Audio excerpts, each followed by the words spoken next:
Students, welcome back to one more video. आज की इस क्लास में हम हाइड्रोकार्बन्स का एक ऐसा टॉपिक पढ़ने वाले हैं जो हमें क्लास 11th और क्लास 12th में बहुत ही ज्यादा यूजफुल होने वाला है। अभी तक हमने एल्कीन्स के स्पेसिफिकली हाइड्रोकार्बन्स के 3 पार्ट्स हम स्टडी करेंगे यहाँ पर। उसमें से हमने एल्कीन स्टडी कर चुका है, हमने एल्कीन स्टार्ट किया है। एल्कीन में स्पेसिफिकली हम स्टार्ट करने वाले हैं केमिकल प्रॉपर्टीज ऑफ एल्कीन्स। तो चलो आज की क्लास शुरू करते हैं। स्टूडेंट्स, हमें पता है एल्कीन्स क्या होते हैं, अनसैचुरेटेड हाइड्रोकार्बन्स होते हैं। Unsaturated hydrocarbons means what? Unsaturated hydrocarbons means होता है कि उसमें डबल बॉन्ड है। अगर डबल बॉन्ड है तो उसमें पाई इलेक्ट्रॉन्स होंगे, और पाई इलेक्ट्रॉन्स है तो उनकी रिएक्टिविटी हमेशा से ही ज्यादा होती है, और इसीलिए एल्कीन्स जो होते हैं वो हमेशा एडिशन रिएक्शंस बहुत ही इजीली कर पाते हैं। तो आज हम उसी एडिशन रिएक्शंस का एक और एग्जांपल देखने वाले हैं, और वो है एडिशन ऑफ, यहां पर हम देखेंगे एडिशन ऑफ हाइड्रोजन हैलाइड। अभी जो है हम इसमें addition of hydrogen halide. Hydrogen halide students, hydrogen halide means क्या होता है? जैसे HCl हुआ, HBr हुआ, ये होता है HF हुआ, या फिर HI हुआ, ये सभी क्या है? हाइड्रोजन हैलाइड्स है। तो अभी हम जो देखने वाले हैं, चलो एक एग्जांपल लेते हैं और समझते हैं कि हम किस तरीके से किसी भी एल्कीन में हाइड्रोजन हैलाइड को ऐड कर सकते हैं। तो अभी जो है मैंने सबसे पहले एक एल्कीन लिया, CH2 double bond CH2। So student, CH2 double bond CH2 ये एक सिमेट्रिकल एल्कीन है। कैसा है ये? Symmetrical alkene. Symmetrical alkene means क्या हुआ? Symmetrical alkene, symmetrical alkene it means हुआ कि दोनों तरफ जो है नंबर ऑफ कार्बन्स क्या है? सेम है। आप देख सकते हो किसके दोनों तरफ? डबल बॉन्ड के दोनों तरफ यहां पर number of carbon atoms same है, तो इसे कहा जाता है सिमेट्रिकल एल्कीन। इसका अगर मैं नेम देखूं तो इसका नेम हो जाएगा इथिन। तो फिर ऐसे मॉलिक्यूल के पास में जब आप क्या करते हो, हम कोई हाइड्रोजन हैलाइड ऐड करते हैं तो देखो एडिशन किस तरीके से होता है।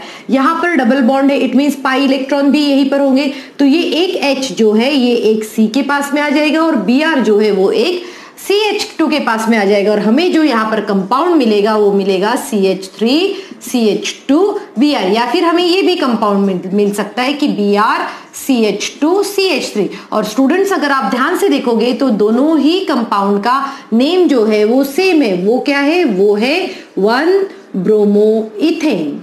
बहुत ही इजी नेम है इसका, या फिर आप उसको इथाइल ब्रोमाइड भी कह सकते हो। तो इस तरीके से हम हाइड्रोजन हैलाइड को इजीली ऐड कर सकते हैं किसी भी एल्कीन में। यहां पर हमने एक वर्ड यूज किया है, वो है सिमेट्रिकल एल्कीन। अब देखिए मैं एक और एग्जांपल लिखती हूं, जैसे CH2 double bond CH CH3।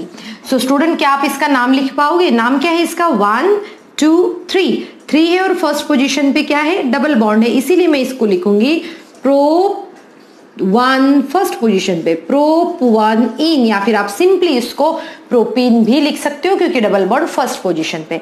अब हमें ये देखना है कि ये जो है गिवन एल्कीन जो है वो सिमेट्रिकल है या फिर नहीं है। तो अब हम देखते हैं, तो यहां पर देखो डबल बॉन्ड है, डबल बॉन्ड के एक तरफ it means left hand side पे 1 कार्बन है, डबल बॉन्ड के राइट हैंड साइड पे 2 कार्बन है। जब 1 कार्बन और 2 कार्बन इस तरीके से क्या है, वो सिमेट्री नहीं बैठ रही है, और इसीलिए ऐसे कार्बन को हम क्या कहेंगे? अनसिमेट्रिकल कार्बन कहेंगे। क्या कहेंगे हम इसको? Unsymmetrical alkene. Sorry, not carbon, ये हम कहेंगे उसको अनसिमेट्रिकल एल्कीन। अब जब अनसिमेट्रिकल एल्कीन में आप जब भी क्या करोगे, कोई हाइड्रोजन हैलाइड जब ऐड करोगे, तब हमें ये क्वेश्चन आएगा कि इन दोनों में से, जैसे देखो इसके पास CH2 है, यहाँ पर CH है, यहाँ पर दोनों सेम होता था, इसलिए हमने किसी के ऊपर भी क्या किया? H और Br को ऐड कर दिया। बट यहाँ पर क्या हो रहा है? ध्यान से देखो, यहाँ पर ये हो रहा है कि यहाँ H है और यहाँ CH2 है। तो अब ये बहुत बड़ा क्वेश्चन मार्क है कि इन दोनों सिचुएशन में हम किस तरीके से H और Br को ऐड करें। तो ये जो प्रॉब्लम सॉल्व हुआ है हमारा, ये प्रॉब्लम सॉल्व हुआ है ड्यू टू मार्कोनिकॉफ्स रूल। ये प्रॉब्लम हमारा किसने सॉल्व किया है? मार्कोनिकॉफ्स रूल ने। Markovnikov's rule. Markovnikov's rule. तो चलो आज की इस क्लास में हम स्टडी करते हैं Markovnikov's rule. And students, Markovnikov rules जो है वो स्पेसिफिकली यूज किया गया है अनसिमेट्रिकल एल्कीन के लिए, क्योंकि सिमेट्रिकल एल्कीन के लिए उसकी जरूरत ही नहीं पड़ती है। तो आज के ये बहुत इंपॉर्टेंट रूल है, बहुत सारे ऑर्गेनिक कन्वर्जन में आपको यूजफुल रहेगा और क्लास 12th में तो डेफिनेटली हमें पढ़ना ही है। तो चलो Markovnikov's rule start.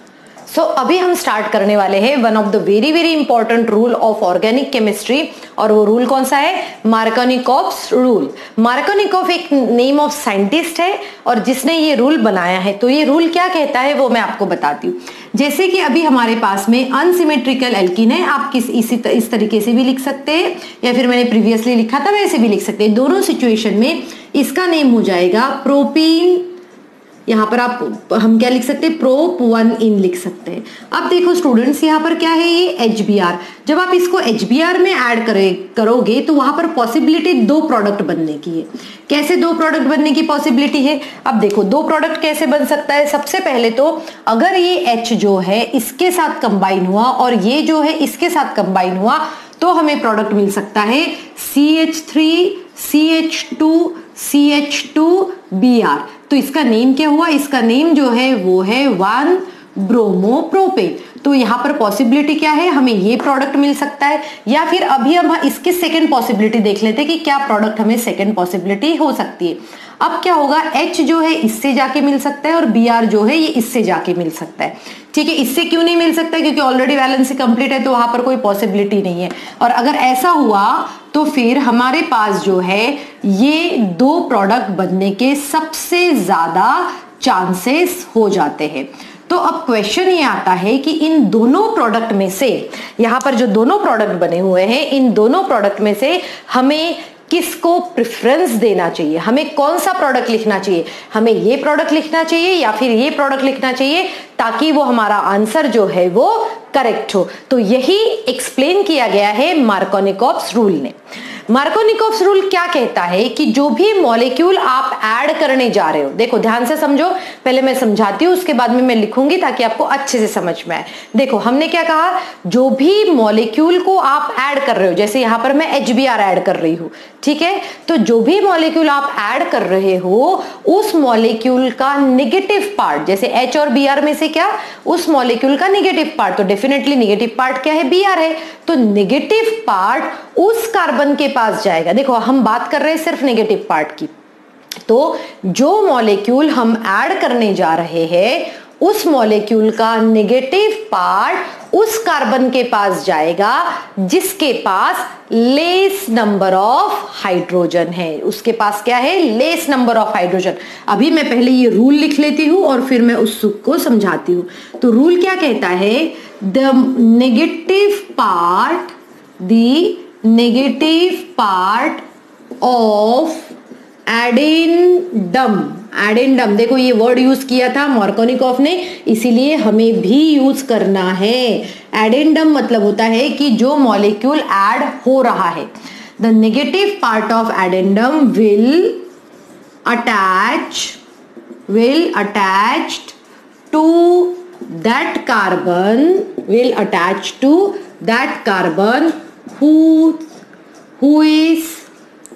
who is having, or that carbon containing less number of hydrogen, less number of, जिसके पास सबसे कम नंबर हाइड्रोजन रहेंगे उसी के पास वो नेगेटिव पार्ट जाएगा। चलो अभी हम इसको ध्यान से समझते हैं। अब देखो जब जैसे ही आप HBr को ब्रेक करोगे तो H प्लस और Br नेगेटिव। अब ये हमारा एग्जाम्पल लो, इस एग्जाम्पल में इस कार्बन के पास 3 हाइड्रोजन है, इस कार्बन के पास 1 हाइड्रोजन है और इस कार्बन के पास में 2 हाइड्रोजन है। तो सबसे कम किसके पास है? इसके पास में है, और इसीलिए ये नेगेटिव पार्ट इस कार्बन के पास जाएगा जिसके पास सबसे कम हाइड्रोजन है। और इस सिचुएशन में हम जो प्रेफरेंस देंगे तो अब हम जो प्रेफरेंस देंगे वो हम इसको देंगे और हम कहेंगे ये प्रोडक्ट हमें लिखना चाहिए और ये प्रोडक्ट हमें नहीं लिखना चाहिए।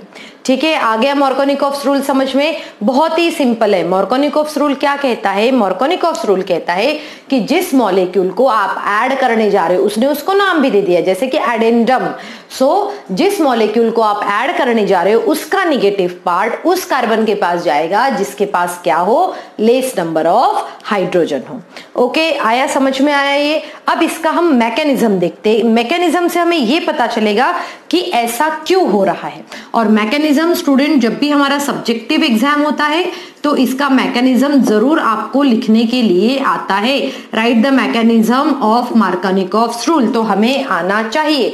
तो अभी हमारे पास ये क्या है? हमारे पास में ये एग्जाम्पल लिया है हमने, और चलो इस एग्जाम्पल को हम स्टेप वाइज मैनर में मैकेनिज्म स्टडी करते। तो अभी हमारा आता है स्टेप 1। क्या आया हमारा? स्टेप 1। अब स्टेप 1 में क्या हो रहा है? यहाँ पर देखो ये क्या है? CH3, फिर उसके बाद में आ गया CH डबल बॉन्ड CH2। इसका नेम क्या बोला था हमने? हमने बोला था Prop1E। स्टूडेंट आई होप आप सभी लोग अपनी अपनी कॉपी में इसको नोट डाउन करके रख रहे हैं ताकि आपको ये बहुत ही अच्छे से समझ में आए। अब देखो क्या हो रहा है, जैसे कि हमने ये स्टेप 1 में क्या किया, मैं स्टेप 1 में देखती हूँ और यहाँ पर क्या है? HBr। अभी HBr में क्या होता है? ये H प्लस और Br निगेटिव हो जाएगा। अब जैसे ये H प्लस और Br निगेटिव होगा और ये H प्लस कहाँ आकर ऐड हो सकता है? इन दोनों कार्बन में से किसी एक के पास में आकर ऐड हो सकता है। तो देखो कैसे ऐड होगा ये। अब जैसे ही ये H प्लस ने इस कार्बन को बोला कि भाई मुझे अपने पास बुला लो, मुझे आपके साथ बॉन्ड बनाना है, तो ये मान जाता है, ये मानता है। तो अगर जब ये मानता है तो ये देखो कैसे प्रोडक्ट बनेगा, एक CH3 फिर CH, और ये अब देखो इसके पास तो एक H तो है, 2 बॉन्ड यहाँ है, तो ये क्या करता है? ये वाला जो बॉन्ड है ना, ये H को दे देता है इस तरीके से। क्या किया उसने? आने वाले H को ये वाला बॉन्ड दे दिया। ठीक है, जैसे ही ये वाला बॉन्ड दे दिया और ये मान भी गया, उसका भाई है, उसको मान भी गया उस बॉन्ड को देने के लिए, और इसीलिए इसके ऊपर पॉजिटिव चार्ज आया। पॉजिटिव चार्ज कैसे आया? ध्यान से समझो। क्या है? यहाँ पर 2 बॉन्ड है, इसने क्या कहा कि उस H प्लस को आने के लिए जगह देने, आने के लिए जगह देना मतलब बॉन्ड बनाना है, तो इसने डबल बॉन्ड में से एक बॉन्ड उठा के H को दे दिया। H को दे दिया तो वो बॉन्ड बन गया ऐसा। बट अब इस कार्बन के पास में क्या है? पूरी कंप्लीट वैलेंसी नहीं है, और वो क्या बन गया है? कार्बोकैटायन बना है। और आप ध्यान से देखो बेटा, यहाँ पर ये क्या है? प्राइमरी कार्बोकैटायन बना है। कौन सा कार्बोकैटायन बना है? ये प्राइमरी कार्बोकैटायन बना है। अब देखो वहां पर एक और पॉसिबिलिटी होती है। क्या? अब इसको ना मांगते हुए ये कह सकता है, अब देखो दोनों भाइयों में से कोई भी कह सकता है ना कि मैं दे देता हूं, तो अब क्या करता है? ये दे देगा, है ना, ये दे देगा। अगर ये देगा तो देखो किस तरीके से बनेगा? CH3 CH single bond CH2 और एक H को बॉन्ड बनाने के लिए उन्होंने दे दिया। अब जब इस तरीके से दे दिया है तो ये इसने भी दिया ना अपना डबल बॉन्ड कि भाई तू दे दे, इसीलिए ये क्या बना है? ये बना है कार्बोकैटायन। और ये जो कार्बोकैटायन बना वो कौन सा है? सेकेंडरी कार्बोकैटायन बना है। क्या बना है? Secondary carbocation. और आप देख सकते हो यहाँ प्राइमरी कार्बोकैटायन है और यहाँ पर सेकेंडरी कार्बोकैटायन है। स्टूडेंट्स हमने ऑर्गेनिक केमिस्ट्री में प्रीवियस चैप्टर में स्टडी किया है, secondary carbocation is more stable. क्या है? वो ज्यादा स्टेबल है, इसीलिए वो बहुत जल्दी बन जाएगा। और इस तो फिर क्या होगा? सेकेंडरी कार्बोकैटायन हम क्या लिखेंगे? ये क्या है? More stable. ये मोर स्टेबल है और ये क्या है? Less stable. तो मोर स्टेबल होने की वजह से ये बहुत ही जल्दी बन जाएगा। स्टेप 2 में यहां पर क्या हो रहा है? स्टेप 2 में हम क्या कहेंगे? यहां पर ये बहुत ही जल्दी बन रहा है, CH3 CH CH2 और यहां पर एक H भी है, और ये क्या है? कार्बोकैटायन। बहुत जल्दी बन गया। अब इसी कार्बोकैटायन के साथ अब ये H प्लस तो इनके साथ ऐड हो गया था, तो ये क्या बन गया? Br negative. तो ये Br निगेटिव इनके साथ रिएक्ट होता है, और आप देख सकते हो ये पॉजिटिव है, ये नेगेटिव है, तो ये दोनों आपस में रिएक्शन करके क्या बनाएंगे? यहां पर आ जाएगा CH3 CH Br और यहां पर हो जाएगा CH2 और H, या फिर आप इसी को लिख सकते हो CH3 CH BrCH3 और इसका नाम होता है 2-ब्रोमोप्रोपेन।